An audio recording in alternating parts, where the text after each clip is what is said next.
So my name is Nicole Wilkes, and I have passed your guys' church building before it became the church building for years. Actually, I work with Youth for Christ, but I've worked in urban ministry for 20 years. Actually, so for 15 years, I work with an organization called Mission Indy, which was birthed out of a church at Chapel Rock Christian Church on the west side.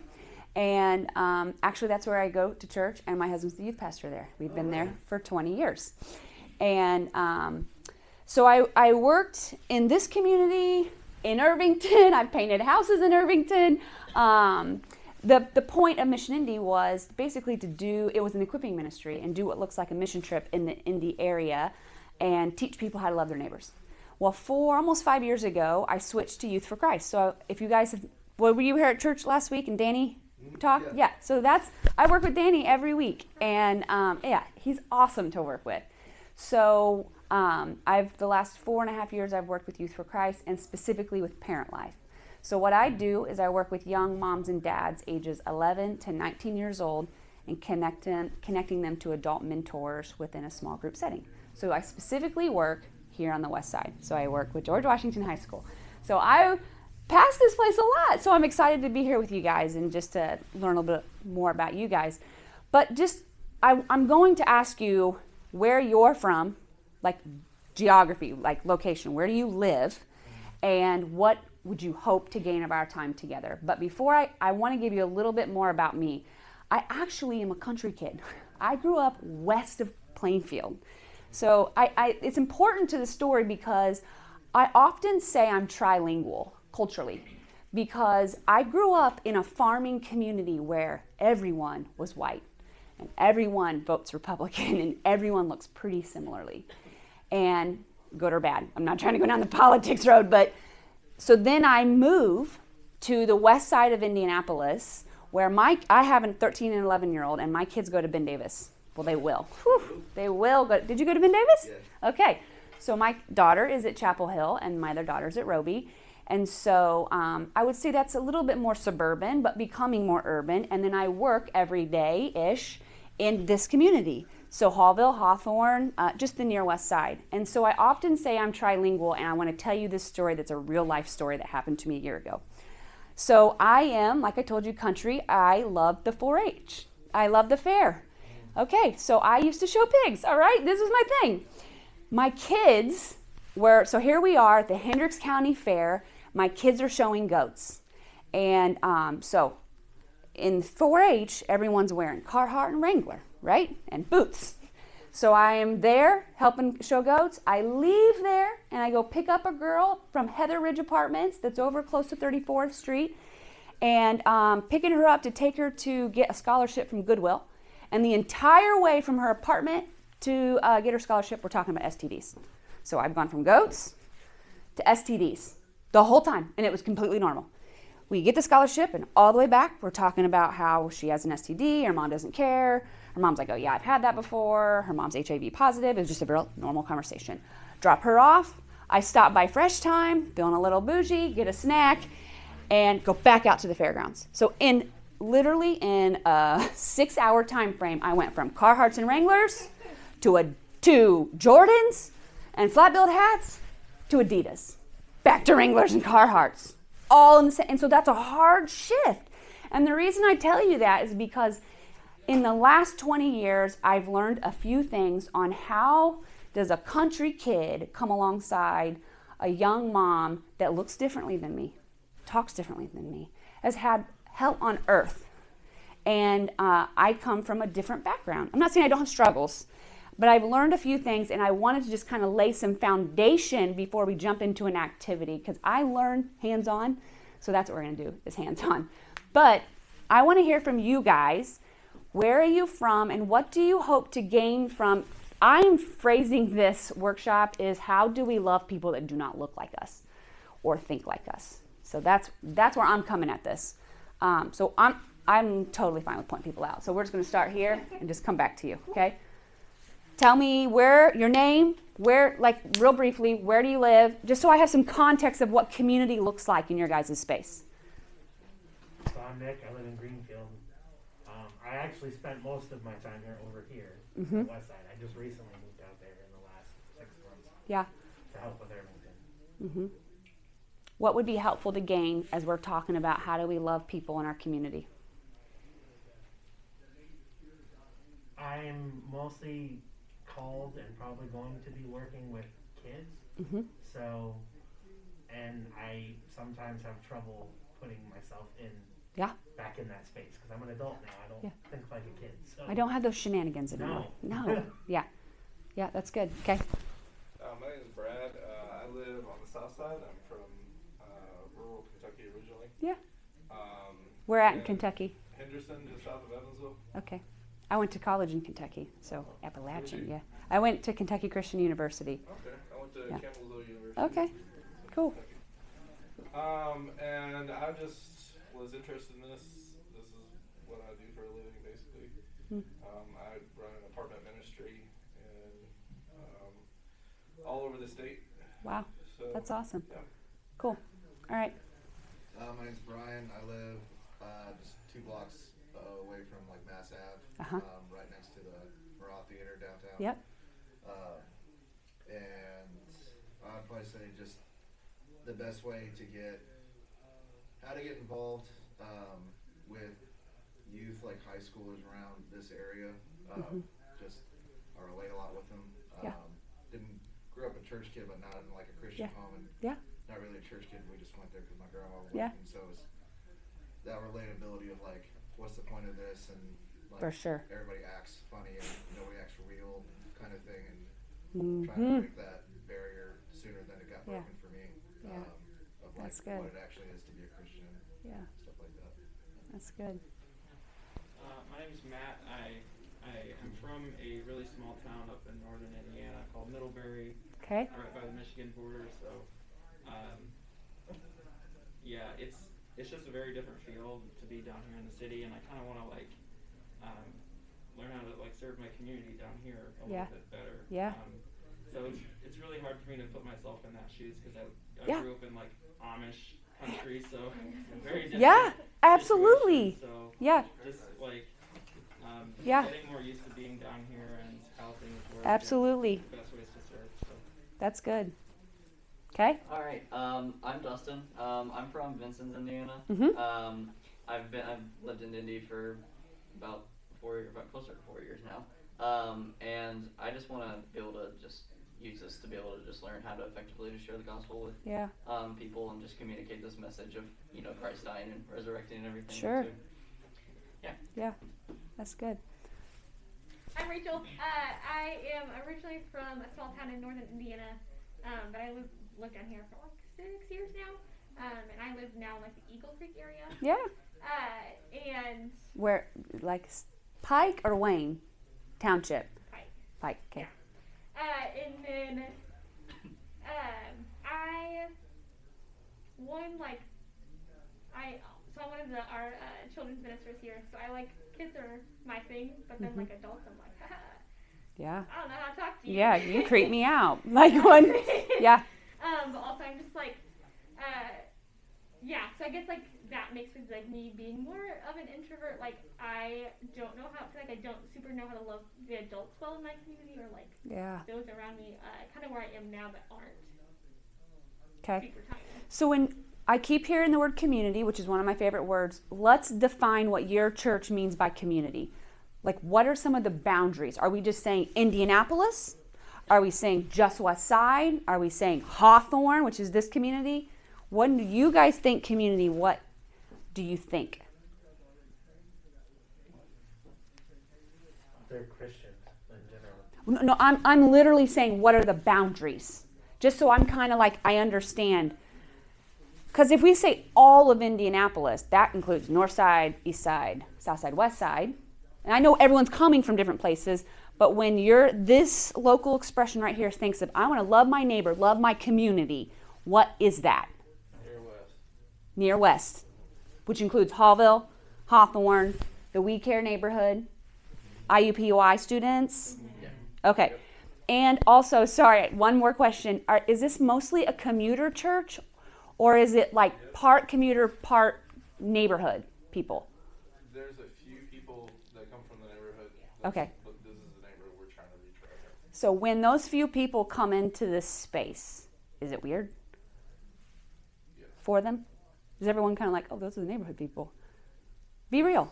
It's weird for them. I think Yeah. that's what we want. Yeah. Yeah. But there's a tension, right? Yeah. Okay, that's exactly where I'm going to land. The reason I say that is because when I first came on here, I met with Danny. And I said, Danny, I don't have your story. I can't wear cool hats like you, man. I don't have just the way he can maneuver. And he said, what you have, and I was hit to you because you're like, oh, kids, I love kids, but sometimes, like, how do I do this?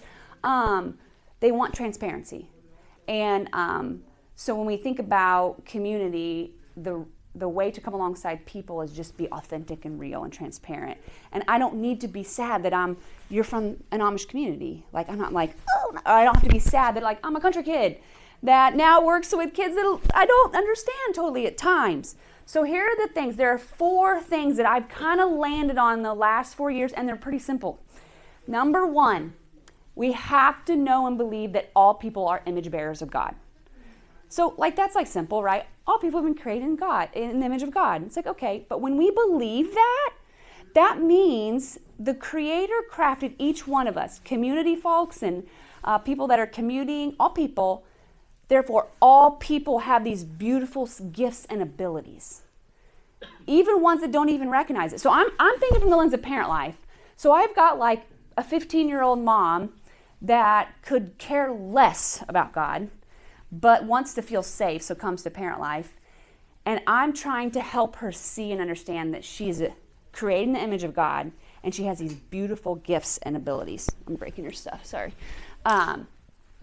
So we have to know all people are created in the image of God. We have to know that everyone has gifts and abilities. And then what do we do with those gifts? So my gift is hospitality. I love to just be with people, hear their story, invite them into my space, and be inclusive.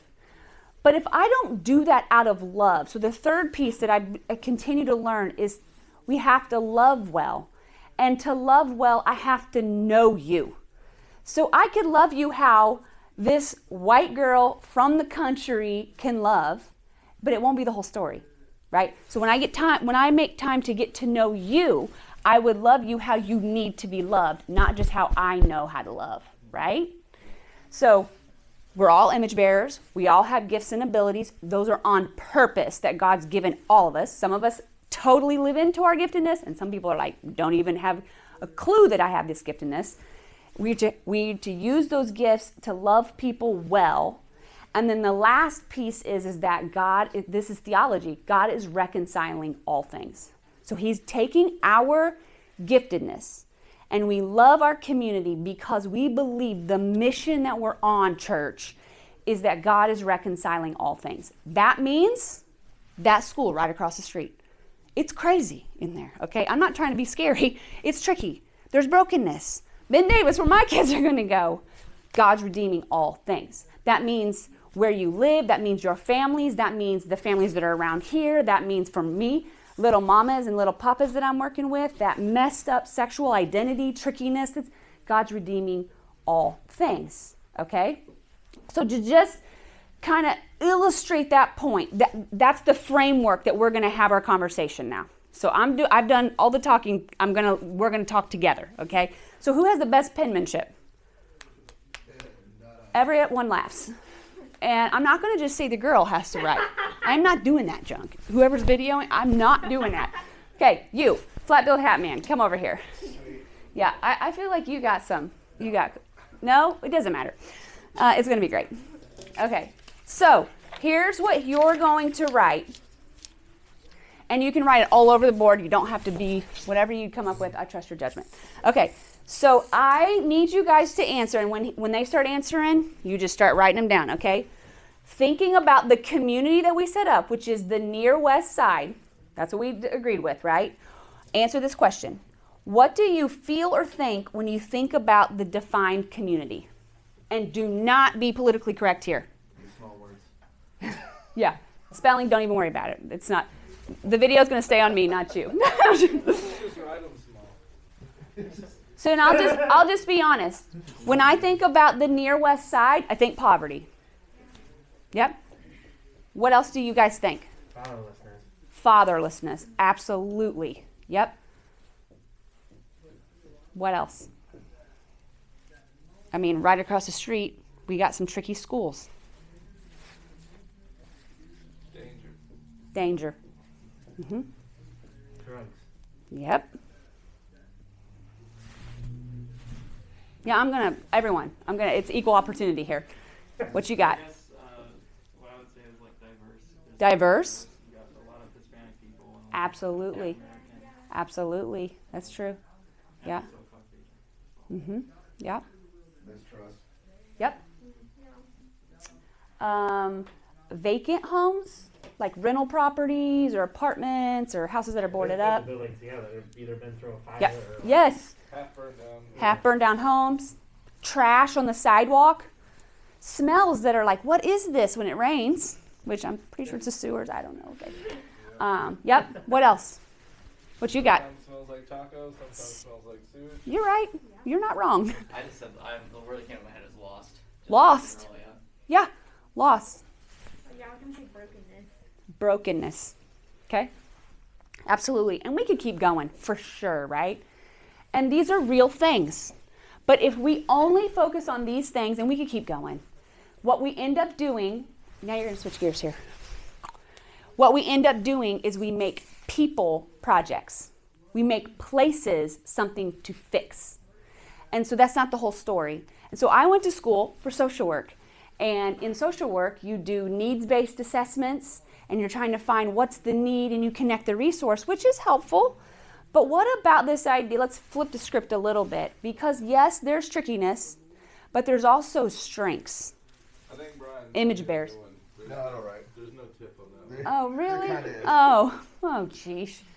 It'll work. Come on, man. Where's the guy? No, it's good. He's got it. He's got it. You're doing great. You're doing great. So if we think image bearers, there's beautiful skills and abilities in every person, and that includes people that live right here. So then I think you can infer that there's beauty in this place. It's not that you're bringing God here. The Spirit's here because all people have been made in the image of God. So what are some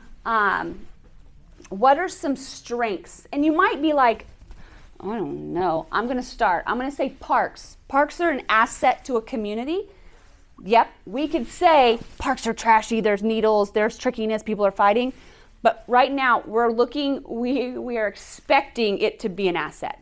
So parks, what are some other assets in a healthy community or in right here in this community? Churches? I was hoping someone was going to say that. Ding, ding, ding. Churches? Yep. Churches. Right. Yes. Yeah, you're doing great. You're doing great. What else? Schools. Yeah. Yeah. Are you guys familiar with Matchbook Learning? It's just right around the corner by Long's Donuts. Yep. I met with Danny Yep. on Thursday, so we went. Yep. You went to Matchbook? Yeah. We didn't go in, but we went by. Yeah, We're that's gonna awesome. Go back and go in. Also, Yep. for the lawns.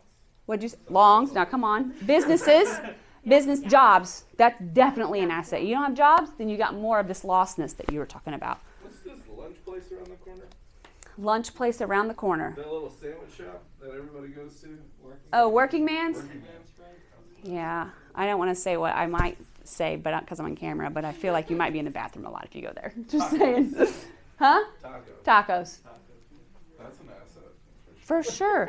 You know, an asset that I have seen that my mamas use is Hawthorne Community Center. Yeah. Hawthorne Community Center has staff people that know Spanish and English, and that is so important. Isn't that where we met? Yeah. Yeah, we had church there for a Oh, yeah, Hawthorne. Yeah, Yeah, they're a we met them. great asset. Yeah. Yep, absolutely. Libraries. Do we have libraries in this community? Yeah. Oh, yeah, Hallville Library. Mm-hmm. Um, What about like people? Like, I are was there? gonna say like community or like groups that Uh-huh. people can get involved in. Yep. Yep. the library. Was that up there already? Yeah, he's been Yep. Okay. Yep.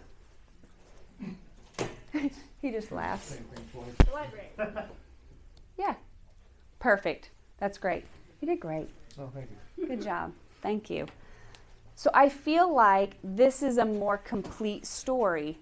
So often what happens is when we think of urban places, we think this, right? This is in the suburbs. These are all the great things in the suburbs.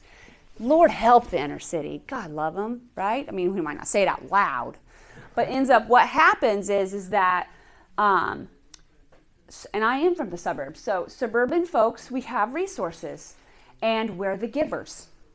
And bless the heart, the urban place, they have more needs. They're the receivers. And what happens with that is that those roles never shift. I'm always the giver, and they're always the receiver. But what about when I need to be the receiver? And I need to be humbled, and I need to receive, because if all people have been made in the image of God, they have gifts and abilities that I need also. And I don't want to make it sound like an us and them, but oftentimes I think in church world that's what we do, because I grew up in the church. I've been taught from the womb. Good Christians serve. Good Christians share the gospel. Truth. But good Christians also know their own weaknesses and need other people. So there's a book that I've read that when we do something to someone, we become like a dad. When we do something for someone, we become like the mom. But when we do something with someone, that is more transformational. And I think this idea of the whole story doesn't create projects out of people or make the Near West Side a project for your church to solve, but it can see the beauty in each person, including the people that go to church here. So I want to read, I brought some books to read of just some over like the 15 plus, I don't know if you guys are readers or not, but I'm going to read, huh? I like Audible. Yeah, perfect. Well, that's a good lesson. I'm going to read something out of Jean Vanier's little pamphlet called From Brokenness to Community. And what's our time looking like? Have 20 minutes Okay. All right. And what? until we're supposed to start questions. Okay, great. Okay, to be in communion means to be with, like I just said, to be with someone and to discover what we actually belong, that we actually belong together. Communion means accepting people just as they are, with all their limits and inner pain, but also with their gifts and their beauty and their capacity to grow. To see the beauty inside of all the pain. To love someone is not, first of all, to do things for them, but to reveal to them their beauty and their value. To say to them through our attitude, you are beautiful, you are important, and I trust you with my trickiness. You can trust, and you can trust yourself. We all know well that we can do things for others, and in the process we crush them, making them feel that they are incapable of doing things by themselves. They need me. You can't do it. You need me. To love someone is to reveal to them their capacities for life. The light is shining in them. And there's one more little section. I love this. People may come to our community. So people may come to your church community because they want to serve the poor. It could be some of you. I don't know. I think one of you mentioned that actually. But you will only stay once you've discovered that you yourself are poor also. This book like rocked my world. It's not very many pages, but I mean, it's like, I love it. So later we'll talk about just some resources. So now we're going to just kind of flesh this out. So we're going to need to kind of make the chairs go against the wall. We're going to need to form a circle. So, I mean, we could kind of do it here with like maybe moving these front chairs. So what I want you to do is I want you to identify with one of these. One of these. Okay? You're just going to pick one. And then I want you, oh, sorry, I'm making you move the camera. It's okay. If you're watching, I'm sorry. You're going to shake a little bit.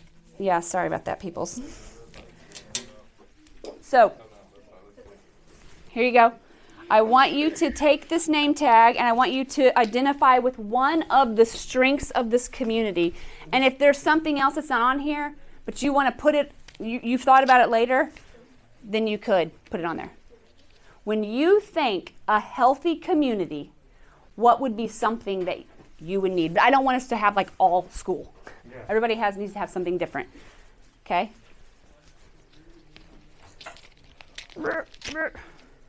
So what are you going to start with? Youth? As their strength in our neighborhood? Yep, totally. Okay, so you're going to do youth. Okay? Can you participate? Yeah. Okay. All right. What are you going to do? Healthy community. I'm thinking about church. Churches. Okay. Put this on. Yep. I want you to put it on. Yep. Okay. What are you going to do? I'll do schools. Schools. All right. I'm going to do Hawthorne Community Center. Businesses. Okay. Parks. I'll do parks. Parks. Here, can I have this one? Yes. Thanks.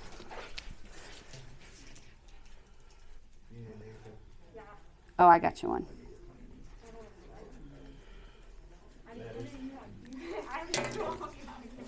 Whoops.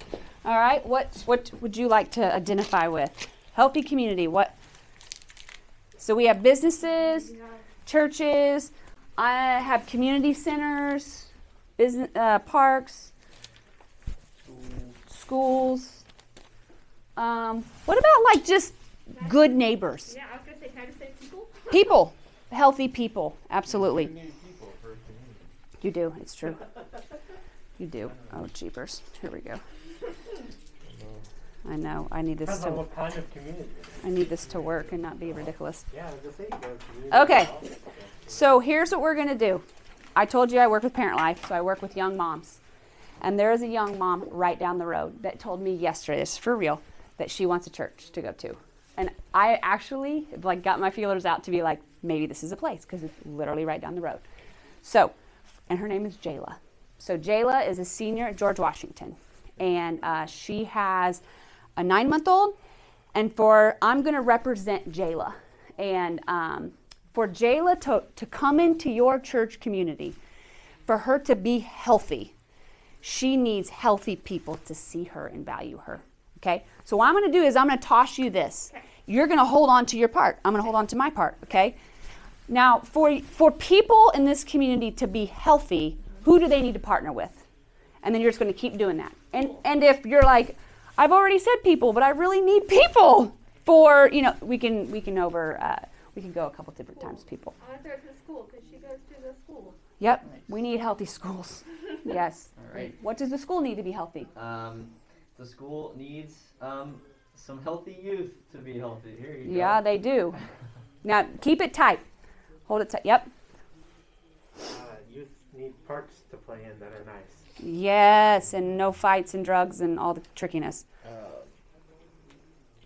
Parks need taken care of and need money from good, healthy businesses in the community. That's true. That's true. And we can use multiple people. Businesses need smart people, so they need They do. schools. Yeah, that's true. Kids that go to school, because Jayla's not.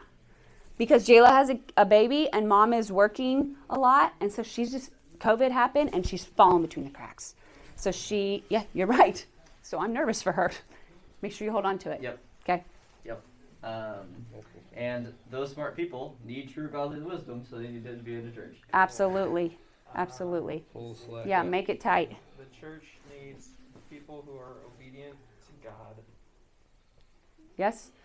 Yep, make it tight, make it tight. Tight. Yeah, exciting. Mm-hmm.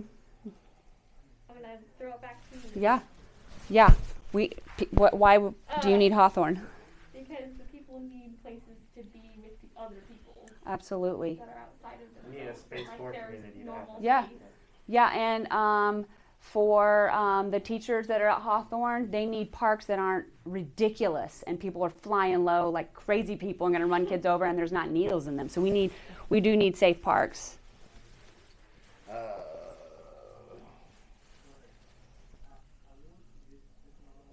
So you know what? Let's just pass it right here. Let's just try to, we don't even need to talk anymore. We can just like keep passing it. We want to make a web. That's the goal. Good catch, good catch, good catch. You don't supposed to. Okay, so what happens is everybody's doing their part and they live into their giftedness. Then I'm going to try to move this over here so, well, Oh, my Move. bad. Was I supposed to? no, you can. But let go of it. It just falls through, right? Partially it falls through because we don't have enough people. And we could not have enough people because maybe we've not really done our work, church, to know the powers that be in this community. Yeah. I'm not saying you guys, I'm just saying church. I go to a church. We come large and in charge. We got answers, right? And we want to share the gospel. None of that's bad. But we also need to know, like, what's the story of a people in a place right here on the west side? Who's already been doing stuff? So let's keep throwing it. What are some more? Just keep, here, give it to me. Yeah. Okay, now get that balloon. Put it right here. Okay. So when everyone's lived in their giftedness, we hold up families. But let's assume that I am a part of this community. Like, I live here, right around the corner. And y'all don't, you know what? I'm a project. So you don't want my giftedness. And maybe not even intentionally. You're just like, oh, they're the community person. I want to help them. But what ends up happening is, like, I had something to contribute, but you didn't expect me to contribute. You expected me to need you. So then I had something I could offer that we could hold up families, but in fact, we can't because you don't trust me with my giftedness, right? So then what happens is you drop yours. Well, you're either going to have to go pick up his slack, or you will. And then what happens? We're exhausted. It's exactly what he just talked about. Try harder. Because that's what good Christians do. We work harder, faster. It's like, no, you have giftedness. We didn't pour into that at all. So therefore, you leave at times. Okay, we can drop it. Does that make sense? Any thoughts? Okay, we can go back and sit down. What do you have a thought? I feel like you're going to say something amazing. Well, I mean, what are webs for? To connect. Catch things. To catch things. That's right. That's what you would To do. catch things. Yeah. To catch things. Yeah. Yeah. Don't pop the balloon. Oh, you could. Whatever. There goes the kid. There goes Jayla. Jerk. No, I'm just playing. I'm kidding. On that video, I'm kidding. And another thing I was thinking about when Yeah. we were talking earlier. Yeah. Yes. Do you know what kintsugi is? No. So it's a Japanese form of pottery that takes broken pieces and mends them back together. And instead of throwing them away, they actually use gold to pour into it to make That's it beautiful. again. That is beautiful. Yeah. I love that. Any other thoughts, questions? Have you guys, like, I've already thought about this. I already know about this. I've been thinking about this for a while. What are you thinking when you think of coming alongside someone that, from this church, coming alongside of your neighbors that are near West Side? Has this been helpful? Has it been, yeah, you don't have to keep that on if you don't. Or maybe, what questions do you have when it comes to how do we do this? How do we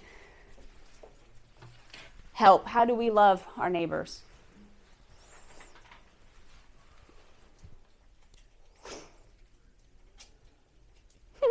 Just so you all know, we have 20 minutes Oh, yeah. to ask your questions. Yeah. Yeah, or I could ask you questions. Are you going to say something? Yeah, how do you break through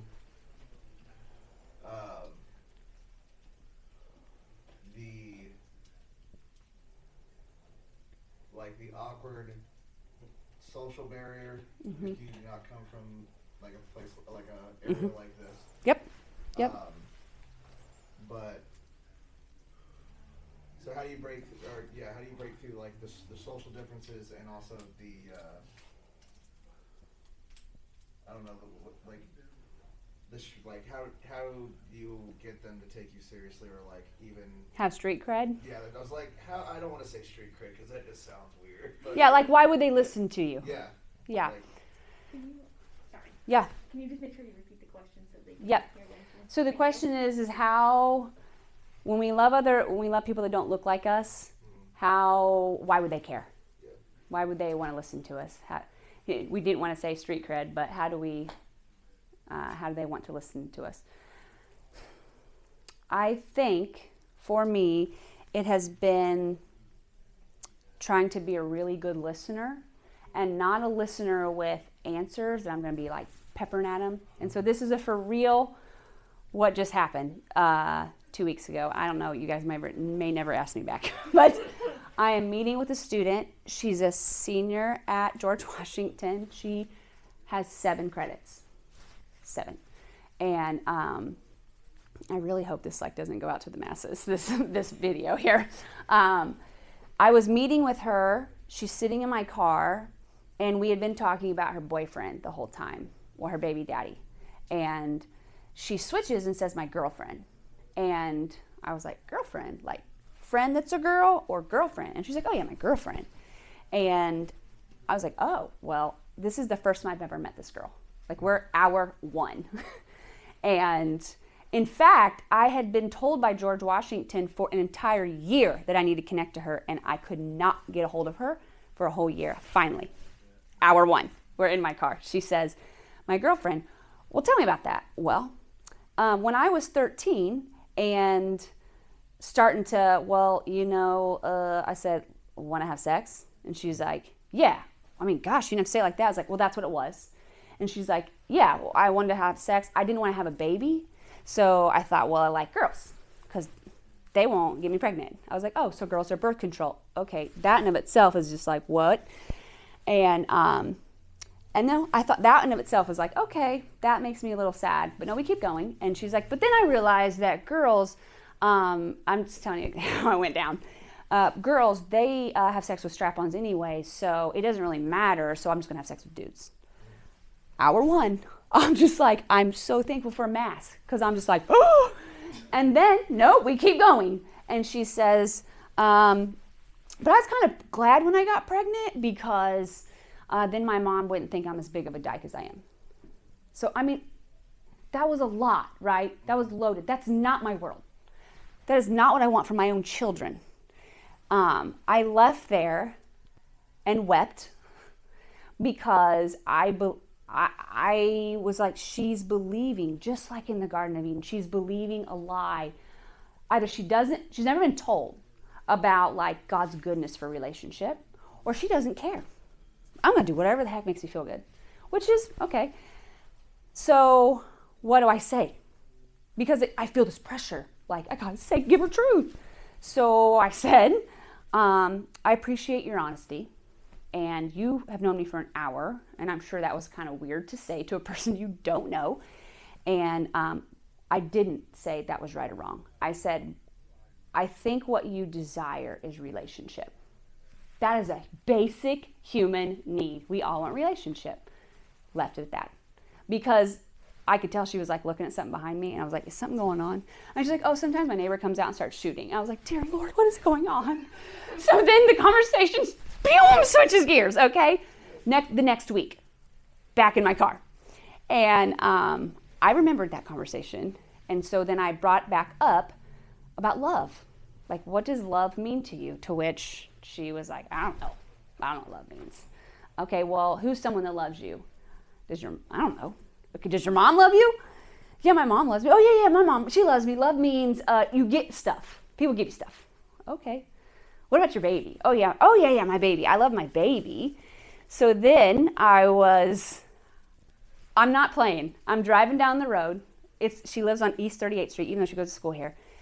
And I'm having this conflict of, it was like playing out. Give her truth, Nicole.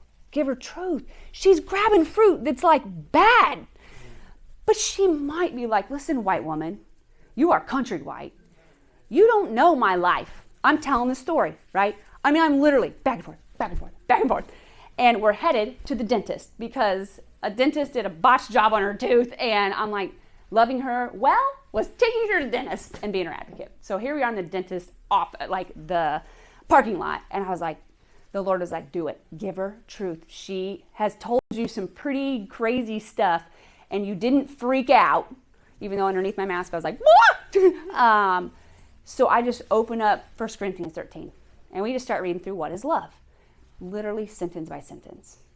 And it was a foreign language. It was love holds no records of wrong. Do you know what that means? No. Okay. We knew what love is kind.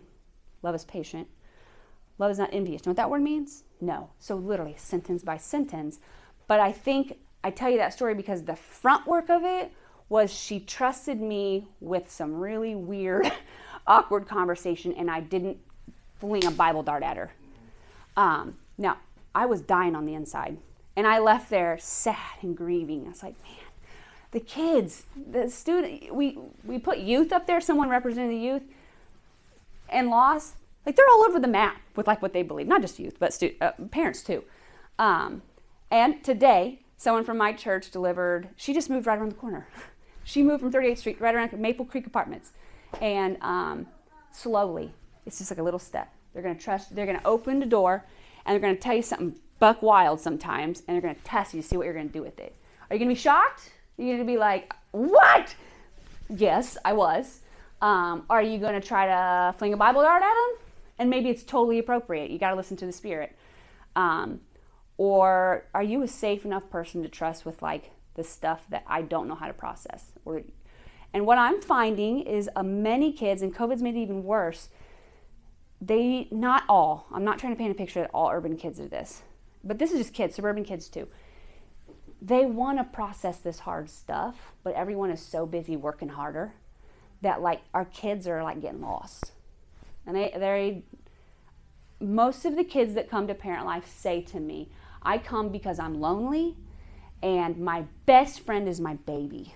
And this is a place that I can be seen. And that takes away the fact that I'm country white. When I can sit with someone and really see them and value them for them, not because they're a project. And so I say over and over again, I want to learn from you and with you, which means I've changed my seasoning. I now cook with tahine. Am I saying that right? T-A-J-I-N, thank you. Okay. I listen to different music. I have different words, not just cuss words. And it's made me a different follower of Jesus to appreciate this space, this urban space. Does that answer your question? Is it helpful? Yeah.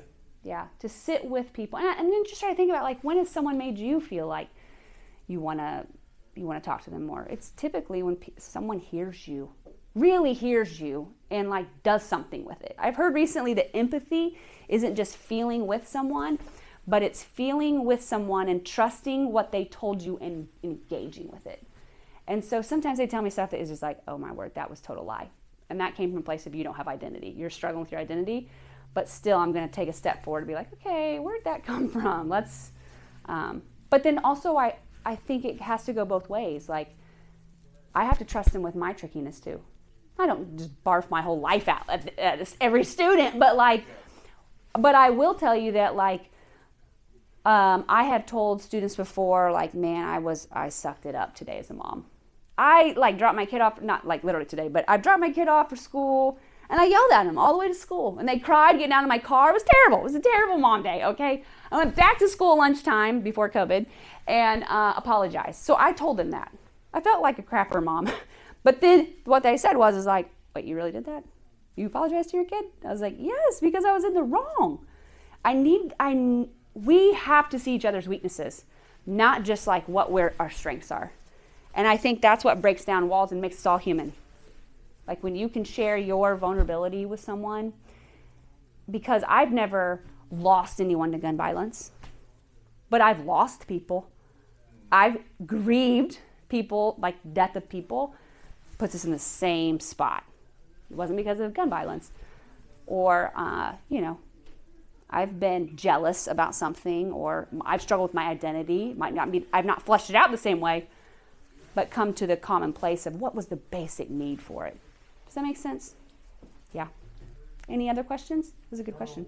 Do you have any idea of some practicals for how to balance? You mentioned before how it's important that we don't just serve people, but we allow them to contribute as well. How do you balance between serving their needs and also making sure that they're feeling like they're contributing? Yeah, that's a great question. I feel like there has to be a point where you have to let them get served, I think, absolutely, before they're even able to do that. So. Absolutely, that's great. Well, many of the students I work with are in crisis mode. Like they've just found out they're pregnant and they're like 15. So there is that crisis need, right, that we got to meet. But as we continue to get to know one another, it's got to swap. It's got to, the pendulum can't be just like, I'm always doing this with you. So, and that comes, I think it's different for every person, but like the more you show up and you see them, the more they trust you. And when they start to tell you something, what you do with it, you tell them something about you. So I'm trying to think of a balance of that. Does anyone else have an idea of how you would flesh that out in this community? A balance of it? No? Oh, I didn't repeat the question. Sorry. Wow, it's done now. The balance of, I think, yes, you have to assess, like, is it a crisis? But what is crisis? Yeah. Is it something that I'm feeding my own identity, that I like to be the giver? I'm just being real. Like, I got to check myself on that because I like to be the helper. But is it really, and this just happened, like, I was on a date with my husband last Friday. Jayla, she texted me. And she doesn't text me. She's like, hey, can you talk? And I was like, oh, she needs me. I mean, I'm being for real. Like, this is how it went down. I am like on a date with my husband. So I text her back instead of being like, no. And you know what it was? She had gotten in a fight with her mom. That wasn't a crisis. Now, it could have been, right? It could have been crazy. But like, I have to check it. What's my motivation for wanting to respond immediately? And I think that's part of knowing myself, maturing. But also, like, there are times, like, I've gotten a call where, like, a kid just got kicked out and she's 14. She lives right around the corner, actually. We took her to get tacos right across the street and chatted, and that was a crisis. We needed to do something. So you have to, like, assess the situation. But then when it's not like, Mayday, Mayday, the ship's going down, and it calms back down, being willing to be vulnerable with a student, with an adult in an appropriate way. And letting them into like the things that you're thinking, the things like you're experiencing, the things that suck in your world, or the ways that you're really excited. Like those are the parts, it makes you both human. It's not like, oh, wait, you're the kid that I got to fix or the adult I got to fix, right? I need you to, we were just at West Park Church yesterday and we were talking about why do bad things happen to good people. Same girl. I really hope she comes here now that I've told her all about you guys, or told you all about her. Why do bad things happen? Another girl said, why does, if God is such a loving God, why was I 12 years old and I had to watch my mom be beat on? That doesn't seem like a really loving God, right? And it's like, oh, that's a crisis. It's like, what? But it was so beautiful to watch this whole group of students and adults like pour in. It wasn't just like the adults like, oh, we have to solve all of your problems. It was both. We were learning from and with one another. I don't know if I really... Everybody in the room contributed? Yes. Everybody contributed. It was not just one way. It was really cool. And then at one point, one of the adults said to one of the students that actually came to church here on Sunday, and Danny brought them. And so they had come with City Life, and so she had brought up something she heard on Sunday. And about God, like if God, like if we don't know when God started to exist and when He'll ever end, and how does all that happen? And another student that had come here said, you know what? At some point, you just have to believe. But if you knew all those answers, you'd want to be God. And that's not the point. Like you have to have faith at some point. So then the leader was like, man, that's really good. Yeah, it was like this really neat moment of like, we're all learning together. Yeah. But there's a time where it's like, we got to solve this. So. Yeah, I think what you're saying, I think it's more timing than balance. Because that means that things are equal in balance. And like crisis and normality, there's no real equality there. Yeah. That's good. Yeah. And you have to be connected to the Spirit of God, and you have to. That's the first part of it. Is letting God lead it, because God will tell you. Yeah, because when we don't do that, me personally, I like to be liked, so I go for it. They need me. It's like, what? We just got this all whopper jawed, because I went charging through it, and the Spirit's like, hello. Yeah. So, any other thoughts? Questions? Oh, we're out of time. Okay, well, there you go. I hope this is helpful. I hope that Jayla comes here. And honestly, like, we need good churches that can love our students. And I say our Parent Life students. Sometimes they're tricky. They're tricky students. They're messy. And so if they can come be here and be safe and be loved on, oh, I would love that. Yeah. So thanks for inviting me. Thanks for chatting.